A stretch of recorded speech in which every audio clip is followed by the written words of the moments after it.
All praises, glory, now unto the Most High. Owner, creator, and possessor of all things. Forever live his anointed, beloved Son, in the hearts and minds of the faithful elect. Another honor and humility, MELCHIZEDEK Ministries. I'm your brother and servant, Malachi Maccabee. I got my brethren, and you know what I'm saying, at the helm with me today. To my left, I got who I got over here. What they call you, boss? Man, they call me Yakinan Eliezer, the follower. The follower. Yeah. Of Messiah. That's right, baby. That's right. That's right. That's right. That's right. That's right. Then I got the big homie in the building, Slim. You know what I'm saying? One more time. Big Nehemiah in the building, all praise. See, look at this. She looked up. That's the They inside. call him Slim. That's the inside joke of ours.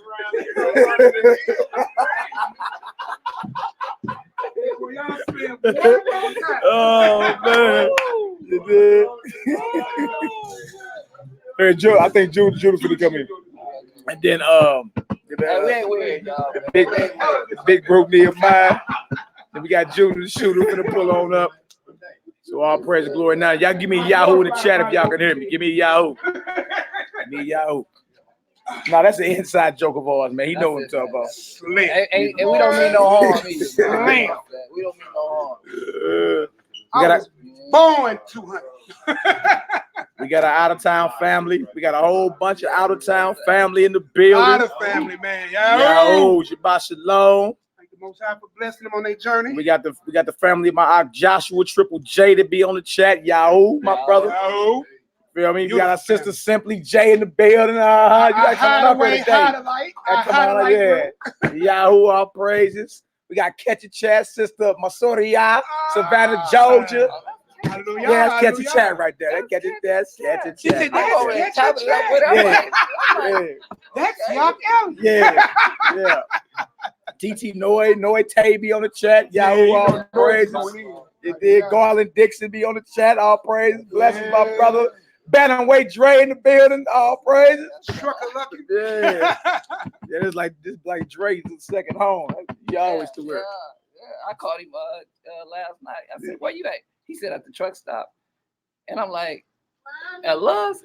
He's like, "Yeah, Love's." I'm like, "Oh, okay, come on through, man." Dre, like, I'm already here. What you mean where I'm at? I'm here. Where you think I'm at? All right, so all praise glory. Now, y'all see the title, the Decisive Decree of Death, part 2 of what we went over last night about what happens when you expire. We went over what man is made of, body, soul, and spirit. Going hard in the paint and debunking the whole reincarnation theory. You ain't been here no 200 times. You don't got 200, 300 times, 50, 1100 times to get something right. You dig? You got one shot, don't miss. Right. If you knew that, you'll take this walk way more serious, because it is a serious thing, man. Souls and salvation is on the line. That ain't nothing to play with. A lot of people think it's all about the funnies. It really ain't. You feel me? So we've been going over that. Went over a little bit of Abraham's bosom yesterday, last evening. We about to get into then we bagged that up with the works of Josephus. Grab me that book right there.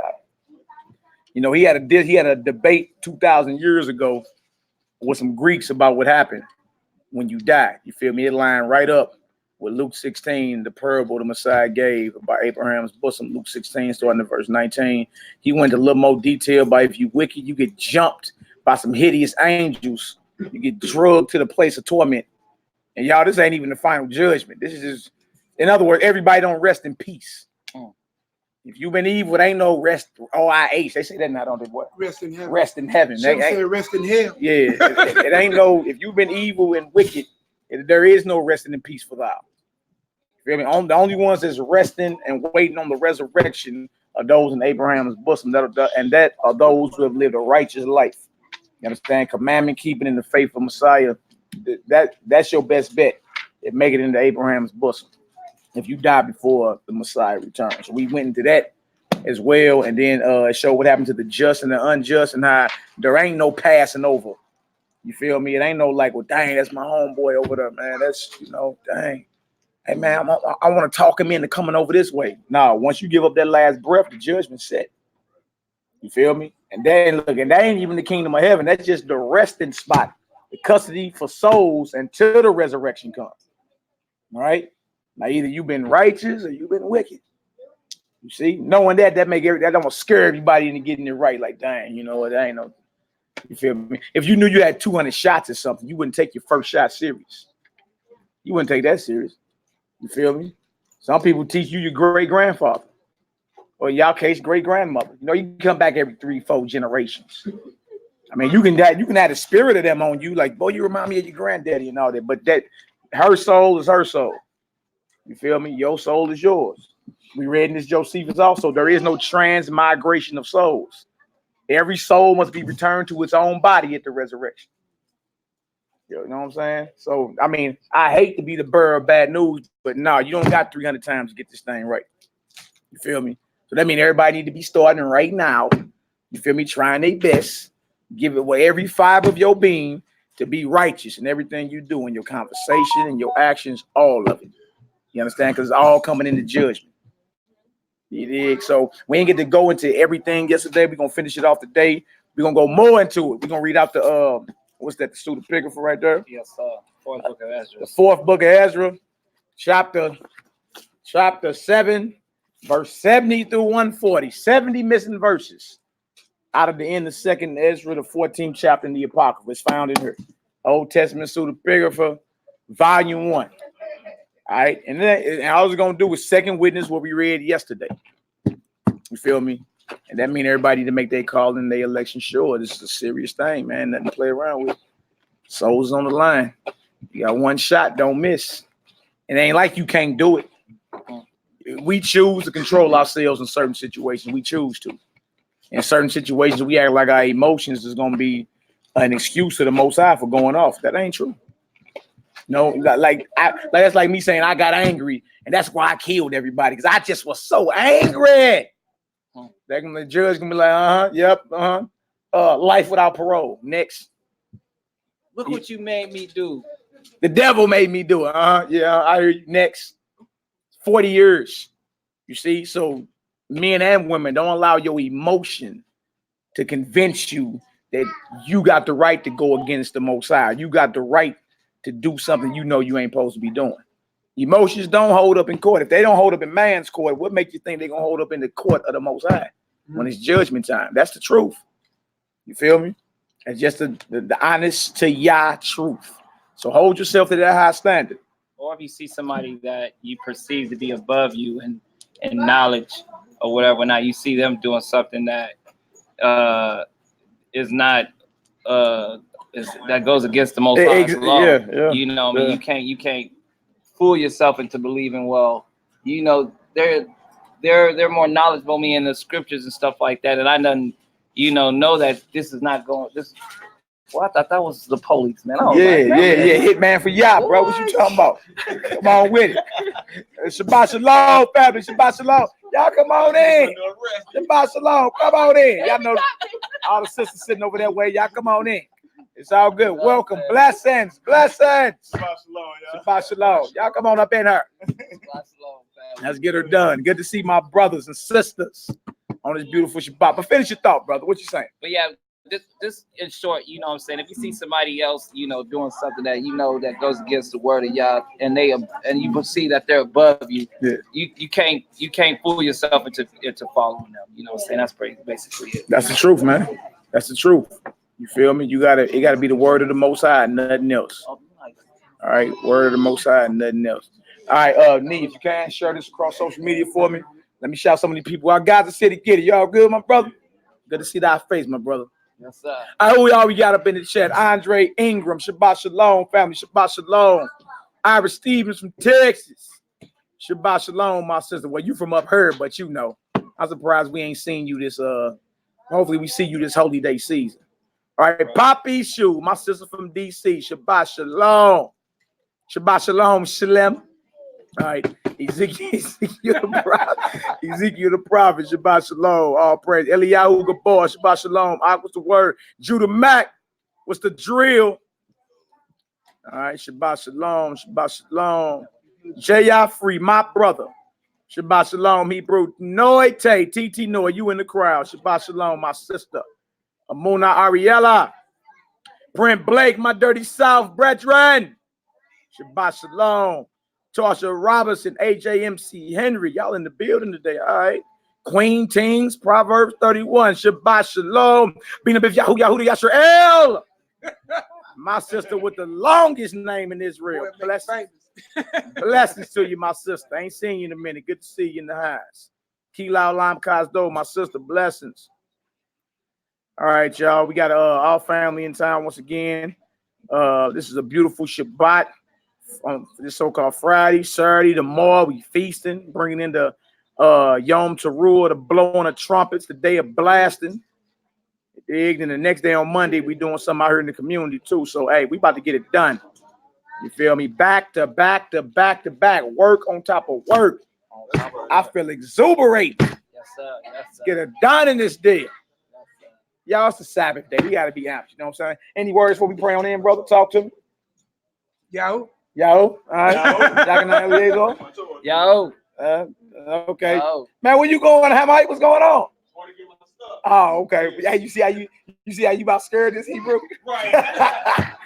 You look. I thought he was coming to get me. That's our brother. I told you she went live yesterday. That's our brother Judah the shooter. Literally, y'all. Don't be. Hopefully, ain't nobody uncomfortable with the brother. He all good. He all good. Y'all know that he's protected. We're protected by the Most High. But as well, I was talking to the sister earlier, and my brother Aaron.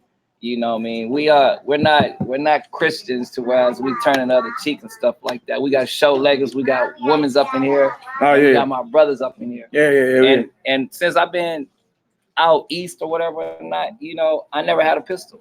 You know, I just always used to just use my mouthpiece and stuff like that in the carnal world.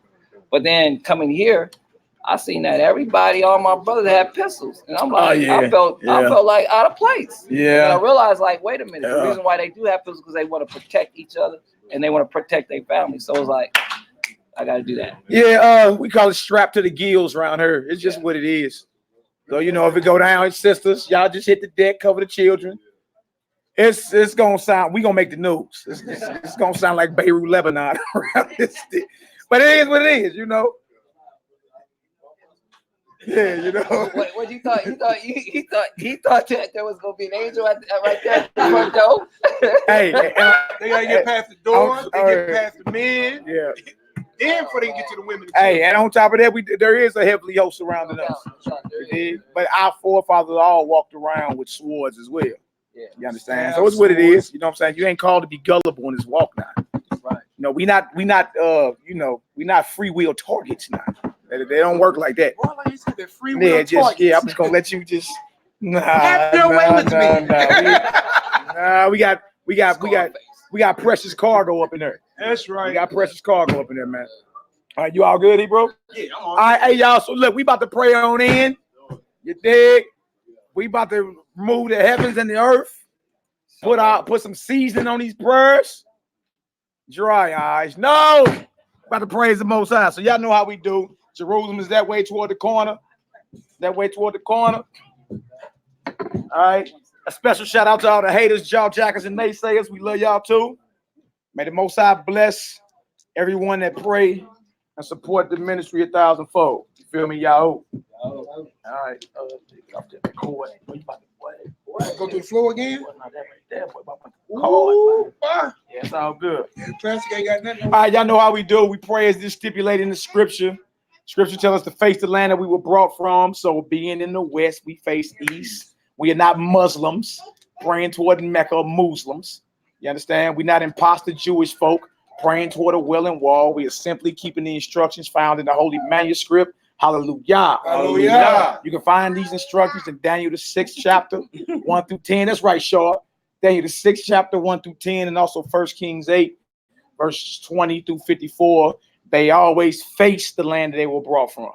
All right. Not hold hands in a circle, not clasp their hands together. All right. And pursuant to 1 Timothy 2 and 8, we're supposed to spread forth our hands. All right. Not clasp them together. It's like a baby running up on a parent. You feel me? Spread forth your hands. Also 1 Kings 8:54. And pursuant to 1 Corinthians the 11th chapter, men are to uncover their heads. They're speaking about the top. Uncover their heads when praying and prophesying. And women are to cover their heads when praying and prophesying. Everything done decently in order. Hallelujah. Hallelujah. Hallelujah. Hallelujah. All praises. All right. So repeat after me. We're going to do the Hebrew prayer.